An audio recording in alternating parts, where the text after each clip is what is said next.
Welcome back to the Behind the Well Show. It's Roger Abel here with Elias Randel. Elias, how are we doing today? Awesome.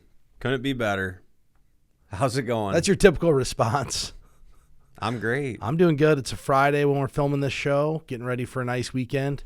I was planning on going south on the Lake of the Ozarks, but let me tell you what the expected temperatures are for Saturday and Sunday. 103. 105 and 105. Ouch. Which means that's a straight up no-go for me to go hang out at the lake. What are your plans this weekend, Elias? Probably stay in the air conditioning or swim in my pool. It's not going to be that hot here, though, right? Yeah. We have an over 100 heat index day coming down the pike. Yep.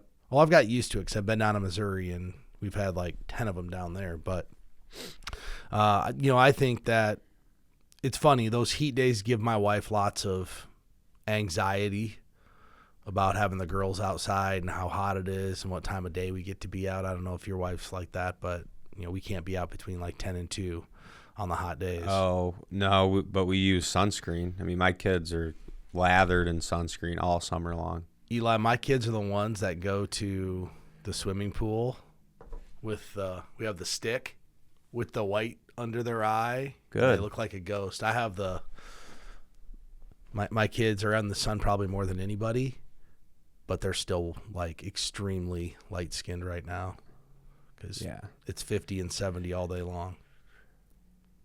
Well, and they need especially little kids, they need the sunscreen. Yeah, I wear sunscreen all summer, and I get fairly tan. But you know what I don't like? I don't like getting sunburnt. Well, so I always wear sunscreen if I'm in the sun. I do now after some of the friends I've had that have had some skin issues in the last 2 or 3 years. It's kind of the wake-up call for me. I love to fish, and I'm on the water a lot. And two people I know in the fishing world have had some major issues with their skin from the sun, so it's kind of the wake-up call for me. I used to be the guy that would never wear any sunscreen, and I think that was our generation. I don't think my parents like sunscreen. Well, I guess if you want to, but all the way through college, I was boating with my family in high school, and we just went out and got fried. Yeah, see, I don't like when you lay down to go to sleep at the end of the night, and then it just feels like your skin is on fire. I do not like that. That always happened to me one time a year, and then after that, it was just we're good. But I know that anxiety with a lot of parents and the sunscreen's a kind of a real deal. But one of the things we thought we'd talk about today are 5 ways to cope with the recession anxiety, which we're starting to hear a lot of talk about. But what's interesting is the last 5 or 6 days, the markets have been really kind of positive. They have, and there's been a little more positive trends, I guess. I'm not going to call a bottom or anything like that, but I'm hoping between some of the positive trends we're seeing, and then I know at least in our local economy, it seems like inflation's starting to kind of get under control. So I'm not feeling as negative as I was at one point during the year. I think there's actually some more positive news to be had right now. Well, I mean, if you really think about what's really bad in the world right now, it's inflation. That's it. Well, wages have gone up with it too. Most people during COVID, a lot of people prospered during COVID. It's not like we have a bunch of homes being foreclosed on or, the dot-com bubble. People keep saying there's bubbles. We're yet to see it. I mean, let's think about what really happened. The S&P went down, mid-20s, 20%, 21, 22, 23% from top to bottom, somewhere in there. Right, but there was certainly, like in high-flying growth stocks, there was certainly a bubble in areas like that. Well, for sure, but if you think about a pullback of 20-ish%, that's not really the end of the world. It's probably healthy from where we actually came from. Well, yeah, just think if we had another year let's say we had another 2021 this year, and then next year the market goes down like 30 or 40%. So that would probably be more painful. You'll probably appreciate this. If you told someone they were going to make 7 or 8% going into 2022, so before this year happened, they would probably be disappointed with that off of what they've had the last 10 years, right? They're used to mid double digit returns. So I think that people also need to remember that if you've been invested the last 10 years, you've had probably a lot of those years double-digit returns and you've enjoyed a lot of great years. At some point, we're not going to have a great year. I've always prepped people that I work with. I said, here's the deal. At some point, your account's going to go down in value. I just don't know when. I don't know when it'll be, but it will. It's assured. It's going to go down at some point in value. I just don't know when. And apparently this year's the when. The good news is the year's not over yet.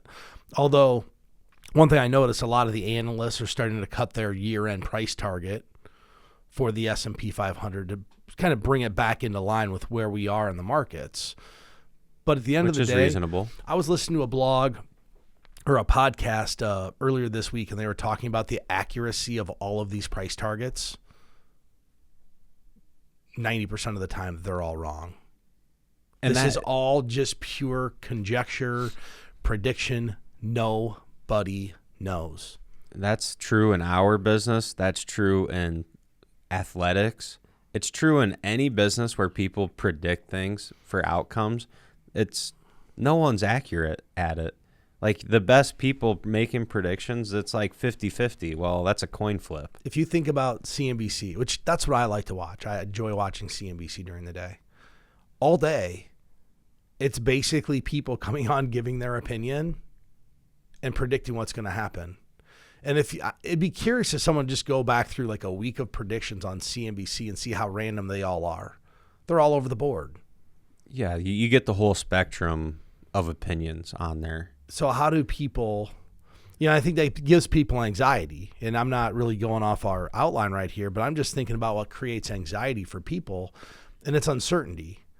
Going into this year, people felt really good. Consumer confidence was high. People were positive on the stock market. Now people think it's just the sewer. They don't want anything to do with the stock market. Like this is the worst thing ever. But they forgot about all this wealth they built the last 10 years if they stayed invested in it. And I heard a good quote that everybody's a long-term investor until they see short-term losses. Where did you hear that? I don't remember where I was listening to it, but it was a very, very good insight. Everybody's a long-term investor until they start to see some short-term losses. Yeah, well, here's a prediction. I'll predict that people that utilize successful investing behavior and they don't make their investing and how they do it like emotional or chasing trends and chasing returns and all this, I'll predict that people that stick to the basics and the fundamentals on the other side of this bear market will do better than their peers as investors. I'm sure of that. So there's a bold prediction for you. I mean, think about times of volatility. We've all seen the charts where if you miss out on the best 10 days or 20 days or 30 days in an investment cycle, how much, if you miss out on like the 30 best days, I want to say you lose like 80% of the actual upside of the market. When do the best days come? During the most after. During the most volatility. Yes. So the most volatile times, when do people feel the most anxiety about investing?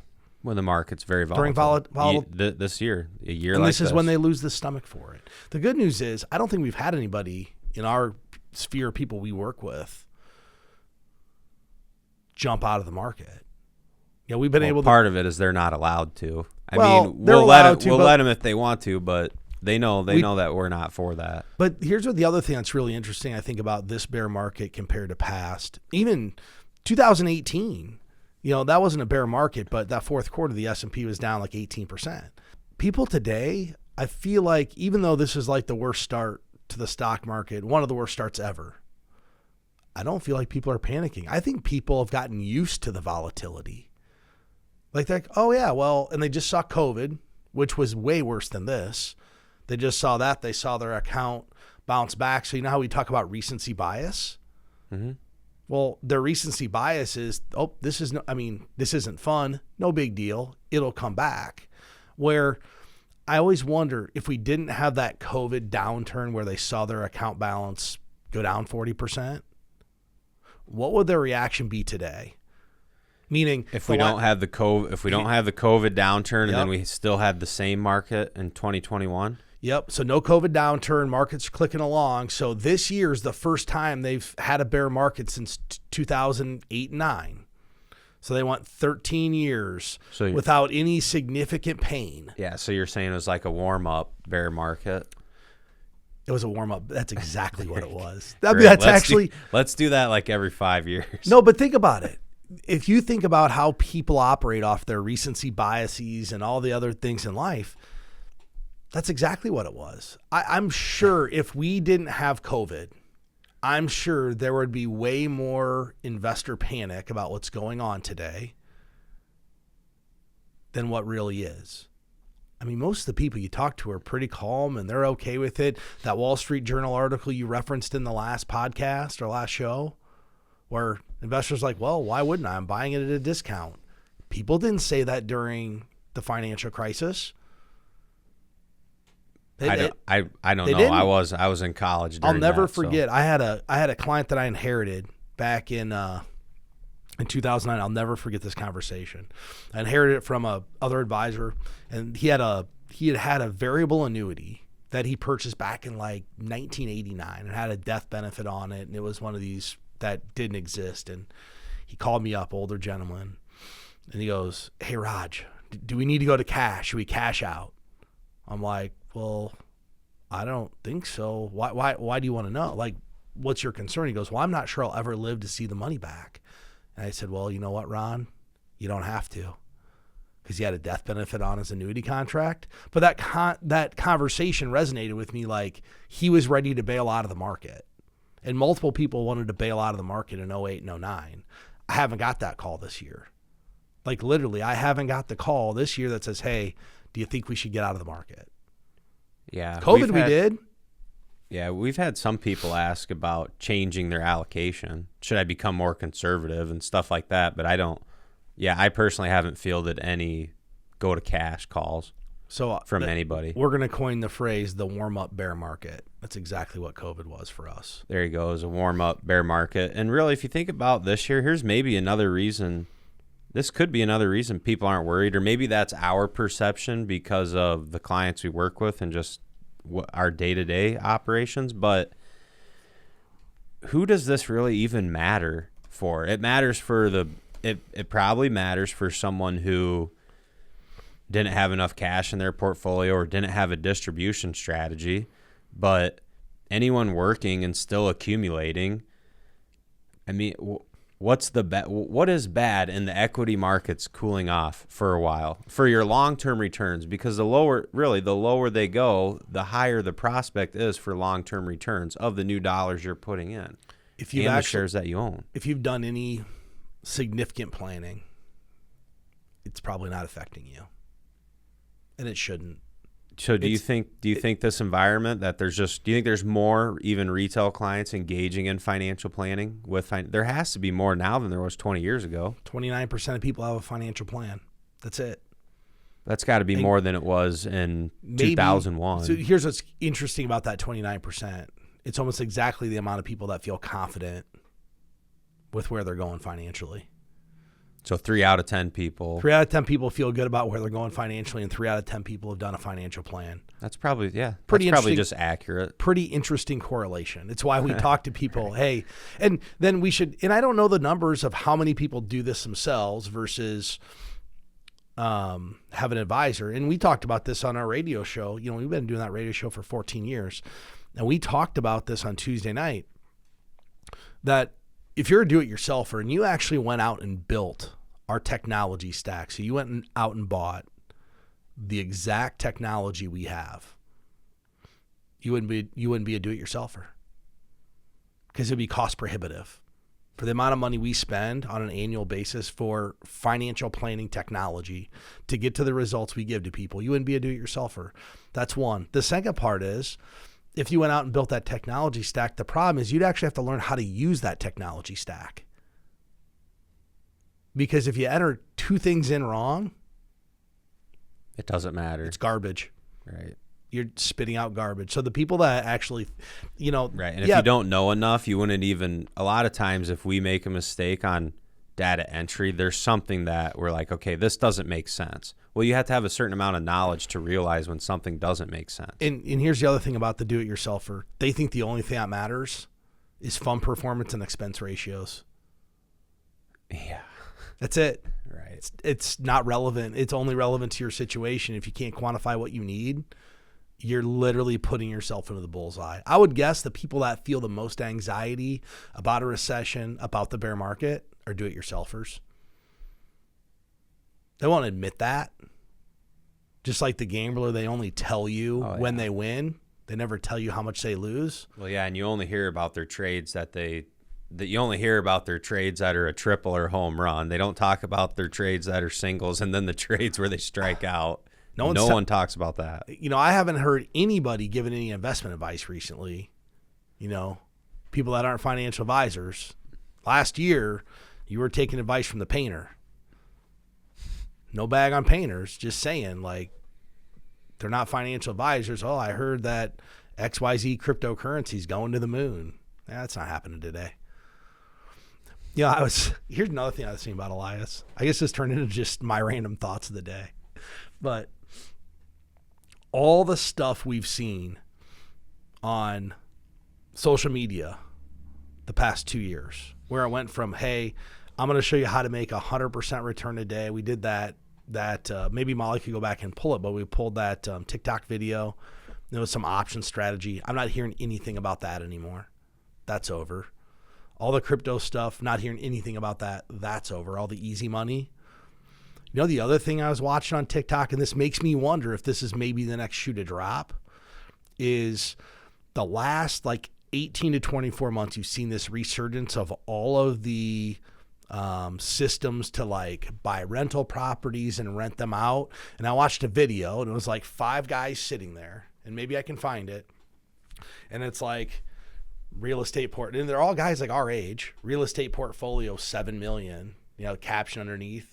And then the next guy, it was real estate portfolio $25 million. The next guy was real estate $45 million. And the next guy was real estate portfolio $450 million baller. I'm it's not that easy. They have to be completely leveraged. That's what I was just thinking is, okay, that's great. Let's say you own $7 million of real estate. Well, if the bank owns 4 of those million, then who cares? It's not the bank owns all of those millions, because if you've watched them, that's a nice deal for the bank. I mean, okay, we've all watched Grant Cardone. He's a great salesman, but he doesn't own his house. He tells you right out he doesn't own his house because he doesn't want tied up equity. He rents. But they look at that as, oh, well, I have a property worth $100,000. I bought it for $1 million. Now it's worth $1.5 million. So what do? They suck out all the equity and buy another one. They're just leveraging. Well, what if they can't afford that? Is that the next shoe to drop? Is this all these highly leveraged people because they went out and watched a video on, TikTok or whatever, it's cool to own real estate, which real estate's been a great investment over time. It's been great. Absolutely. But leverage isn't always good. I think Dave Ramsey was in the real estate business. He was a millionaire at 24. And the bank said, oh, yeah, by the way, we need you to pay those notes in 90 days. And they called in all of his notes. And guess what? He went bankrupt. That's how Dave Ramsey started teaching people about finances and how to be successful. Yeah, and I don't think, I don't think the takeaway from this conversation should be that we don't think real estate is a good wealth building tool. But in my mind, I'd rather instead of being the guy that has $7 million or $10 million of real estate, personally, I'd rather have a $5 million stock portfolio and $3 or $4 million of real estate, or even $5 million of real estate. To me, that's a diversified approach where you're owning different asset classes, which is much more prudent and wealth building than saying, oh, I just have this or I just have that. And in no means the fundamentals, in my opinion, don't support any housing collapse. I just think of when everybody thinks it's easy. Is it really that easy? And then maybe it's just a tick. Finance is not easy in general. And here's the other thing, Elias. Once again, it's just a TikTok video. So who knows what they really have? It could just be a the ultimate flex. Yeah. Like it all could be made up. So it goes back to where do you consume your information, which I don't put any credence into that. It just got me thinking, like, really? All these 40-year-olds, 5 guys that know each other, and they all have, these giant real estate portfolios, and I'm watching all this stuff online about, hey, buy real estate, XYZ, this is how you do it. It reminds me of 07 and 08. Remember in 07 and 08 when there was like 30 different home flipping shows on TV? Yes, I do remember the popularity of that. I mean, it was all home, and then guess what happened? That's over. Nobody flipped a house for years. There's still some, isn't there? Isn't there some house flipper shows? Not yet? like back then. There was, because I watched them. I mean, you'd watch them like, man, those guys just made $100,000, like having everybody else do the work. Yeah, well, those shows are trash because they don't show you. They start a project and then they go to a commercial break and then they come back and the whole remodel's done. They don't show you the 15 carpenters and the 8 electricians and the whole crew of people and how long it actually took them to do the work. So, yeah, it makes it look glorious, right? Oh, that's great. I can remodel my whole house in a weekend. No, you can't. We know all about it. We do it nice because we do it twice. Yeah. That's the motto. Yeah. But so there's a study from Magnify Money that found 70% of Americans believe an economic downturn is on the way. And I don't know what you think about that, but of course there's going to be some type of economic downturn. We're raising interest rates. That's what we're trying to do. I mean, the Federal Reserve is not making this a secret. They're literally telling people, we want to slow the economy. But that doesn't mean it's this cataclysmic event happening. 61% of respondents indicated seeing signs of economic downturn in housing and rent prices. What's interesting about that, Elias, is the housing market in general is slowing. The number of new home starts, existing home sales, but actually prices last month held steady and actually ticked up a little bit. So it's interesting because there's less inventory, less buyers, but guess what? Prices stayed the same and actually ticked up a little bit. Yeah, I think barring like a big crisis in the banking or mortgage business, home prices are fairly sticky. I mean, if you can afford your house payment and you don't have to move and you're not being foreclosed on, what's your incentive to sell for less than you bought it for? You're not going to. So here's no a number. One's going to take a loss on a perfectly good house. Here's a few numbers you need to know. And people keep saying, is this 07? Is this 08? In 07 and 08, in 2008, there were 11 million adjustable rate mortgages. Today, there's 1 million. That's the cause. I think you sent me. Did you send me an article about that? I remember reading about that. I did. Yeah. So after I read that, I was like, this here just shows there's very low probability of something crazy like that happening. The only way at this point that you're going to see this massive price reduction in housing is if people start losing their jobs. Well, then you look at the unemployment, and this is why I said earlier in the show, I don't think there's the numbers there to have this huge housing crisis. Unemployment right now is 3.6%. Hasn't changed. We're at historical lows for unemployment. Although I did listen to, and here's the only thing, we're at 3.6, but there are companies that have basically started saying we are not going to continue to hire. We're laying people off. And remember how we talked about like 8 months ago, the Great Resignation, where people were just quitting their job and switching? Because you could. That's over. That's changing. That's over. That's changing.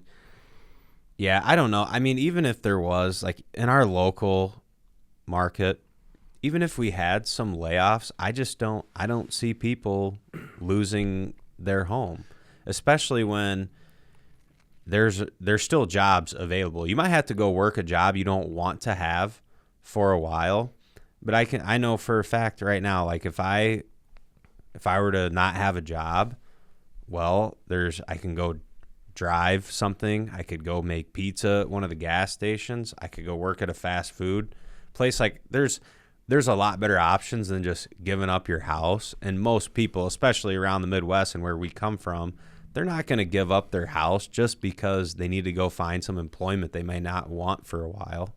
McDonald's. You make $40,000 working at McDonald's. Dude, and I like to cook. I would honestly probably like working there. I probably would. Could you imagine? Frying french fries and cooking cheeseburgers all day? I would probably like doing that. You'd be good at the fries. I'd be good at all of it because I like to cook. You gain 27 pounds. You'd be like, let me test the fries and make sure they're okay. Dude, within 6 months, I would probably gain 30 pounds at least. Oh, I could never work in a kitchen because I'd be the guy who wants to make sure it all tastes right. And that's just my way to snack all day long. Oh, yeah, let me check that prime rib. Oh, that's great. Well, a couple things. Here's some things and how people are actually preparing for a recession. 62% of respondents are cutting back on spending, and we brought this up on our radio show the other night. In cutting back on spending doesn't mean they're not necessarily cutting back, but it could be the shift from I'm buying the brand name product and I'm going to the generic. I don't remember who I was talking to, and I don't typically pay attention to prices at the grocery store. But someone I was talking to was buying ibuprofen, and they looked at brand name ibuprofen and the generic ibuprofen. Exactly the same ingredient, half the price. And this person was always a brand name buyer.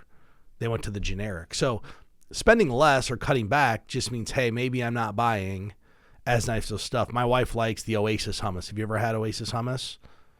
I don't know. Maybe. It's the greatest hummus ever made. Like, It's awesome. It's $10 for like a 16-ounce deal. You could buy the Sabra for like $3. So people could stop buying the nice hummus and go to the less expensive hummus. That's Doesn't the way all to cut taste back. the same? No, it does not all taste the same. No. Elias, that's one of those things I'm pretty sure it's not made in the same facility and repackaged. It is significantly better. Is it? Good. It's actually worth, in my opinion, the extra money. Good. 39% of people are starting to stick to a budget. 26% are building an emergency fund, and 24% are working a side gig. The side gig sticks out to me.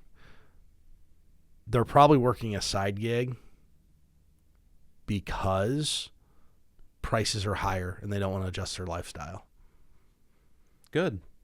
I mean, that's a good strategy if you're in that situation. Elias, how much cash do you think experts say you need to ride out a recession? I have my own opinion on this, but what's your belief? So I think in general, I think like a 6 to 12 months of income is a good emergency fund to replace your income.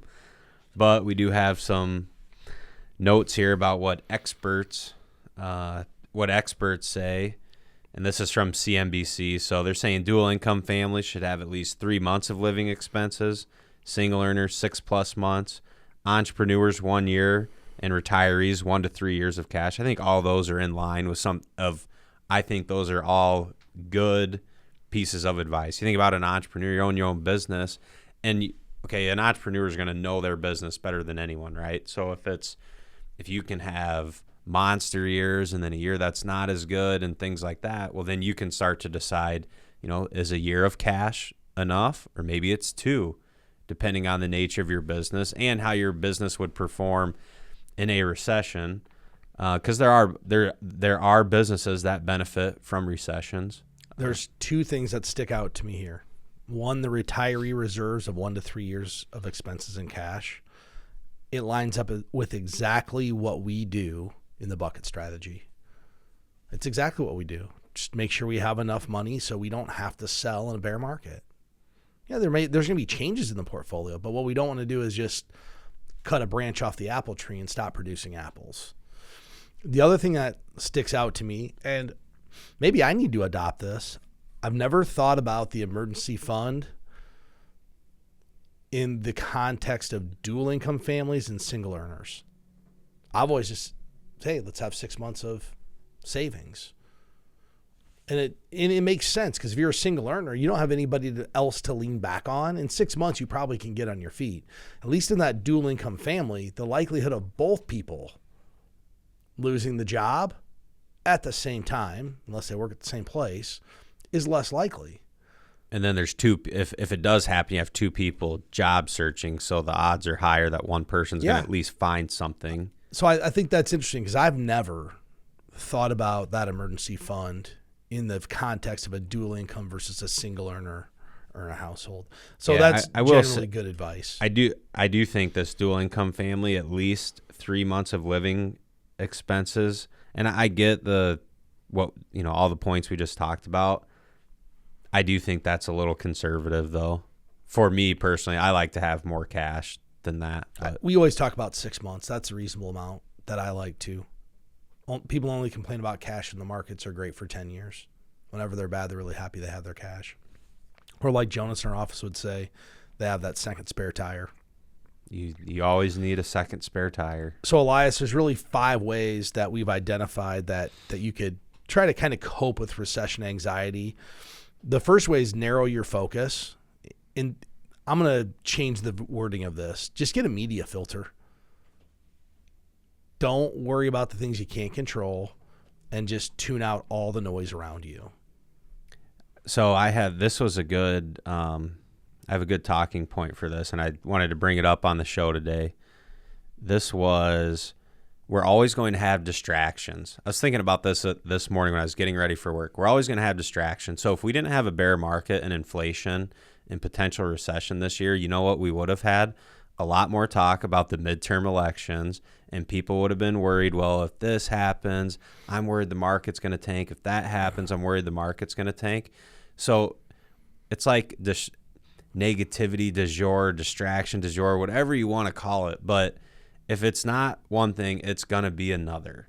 So getting to a point where you just don't even consider the things you can't control, I think it's beneficial for your overall well-being. That's actually really good insight.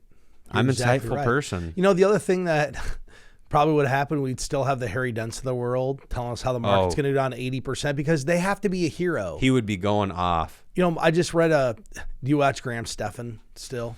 No, I haven't watched Graham for a long time. Okay, so he just did a video on Michael Burry. You know, how he's shorted the market, and he's right now. Well, he went back, and Michael Burry in 2016, and if you don't know who Michael Burry is, he came to fame in the movie The Big Short. He famously shorted the housing market. He's 2 years early, but he was right. Well, since 2016, he said we're going to have a world financial crisis and World War III. Well, that was wrong. He's predicted a downturn in the market for the last 6 years. So it took him 6 years to be right. So I don't consider that being right. He's not right. If you predict it long enough, you're going to be right. Just like I'm going to predict the market's going to go up and I'll be right sometime. I just don't know when. But I feel like these guys just want to be heroes. Like they want to say, hey, I predicted that it was going to go down. Well, I know, one, Michael Burry's running a fund, right? So he's trying to get flows into his fund. And guys like Harry Dent are selling books. He wants to sell books and subscriptions to his newsletter. That's what he sells. He has to sell books because he couldn't run a fund. Yeah. That's just flat out the fact. 2, meet with a financial advisor. We got to hit this earlier. 54% of U.S. adults said they were somewhat anxious about their finances, but that percentage drops to 46 if they actually have a financial advisor. So one of the things we talk about with people is just how do we make you feel better when you leave? It may not be what you want to hear when you come here, right? You could run a plan for somebody and the result isn't what you wanted to hear. But you might feel better because you know. And you know what changes you have to make in your life. No one feels good if you tell them they have to spend 20% less to make it work. Like, that's emotionally not a good they feeling. Don't feel good. But mentally they're like, well, at least I know. How many people are in retirement and they're like, man, I don't know what I can spend. It just paralyzes them. They do nothing. Plenty of people. Most. Yep. 3, do a worst case scenario. That's basically running a Monte Carlo analysis. Stress test your financial plan. Find out what the worst case scenario is for your circumstance. And then if you can live with the worst case scenario, okay. But I don't know how someone would do a worst case scenario without a planner. I would want to see what the worst case scenario is. I mean, I don't know what the validity would be or how you... Right. How would you even come to a worst case scenario for yourself without some sort of technology or a way to factor variance or even a way to model a worst case scenario? How do you do it? I'm sure there's some really smart people that could build their own computer model to do it. But for 99% of the people out there, you're going to have to rely on somebody else to do it. And that's why we set the website up. If somebody wants help, looking at their worst case scenario, you can go to btwellshow.com and click get started. And we're happy to help. For Elias, this is just in anything when you're feeling anxious, just take a moment, take a breath. If you're sitting there and you're worried about the stock market's doing and you just got done watching CNBC and all the world gloom and doomers are on there, just take a breath. It's going to be okay. The sun is going to come up in the east. It's going to set in the west. It's going to be a new day tomorrow. I've had the saying for a long time. It's never as good as it seems, and it's never as bad as it seems. It's always somewhere in the middle. And I've actually implemented this, especially this year, because there's been certain – I've considered buying some different funds and things that I haven't bought in the past just because, just like everyone else, it's down. It's really down in value. I wonder if that can make a comeback. And we're just inundated with emails of ideas and, watching CNBC all the time and staying up on the news. But I implemented a rule that I'm at least, if I think it's a good idea, I'm going to wait at least 24 hours. And I haven't implemented any crazy ideas this year because I have a time barrier that I'm not going to act on anything. And after I give it some time, I decide, you know what? I know what I'm doing is going to work. I'm not going to buck the system now. I think the 24-hour rule is really good. So I use that for a long time. I used the 24-hour rule of spending. And here's how I did it. And I like to I'm shocked to hear this. I like to buy toys. So this is back. I had originally set up an ING Orange savings account back in 2002 when I started working. And that was pretty cutting edge to be banking online. But they were paying 5.75% interest in the savings account. I'm like, this is awesome. So 2002, 2003. So I'd keep majority of my money there. And I'll never forget this. In 2010 or 11, I still was using it, but I think at that time it then converted to Capital One 360. So Capital One 360 was ING Orange Savings, okay? And I'd wanted this new ice fishing depth finder. It was like $1,000, $700, somewhere in there. And I kept most of my money in ING. 3 years in a row, I drove down to Shields. I'm like, I'm going to go buy that depth finder. I went and looked at it. I'm like, man, I got to go transfer the money. So I drive home.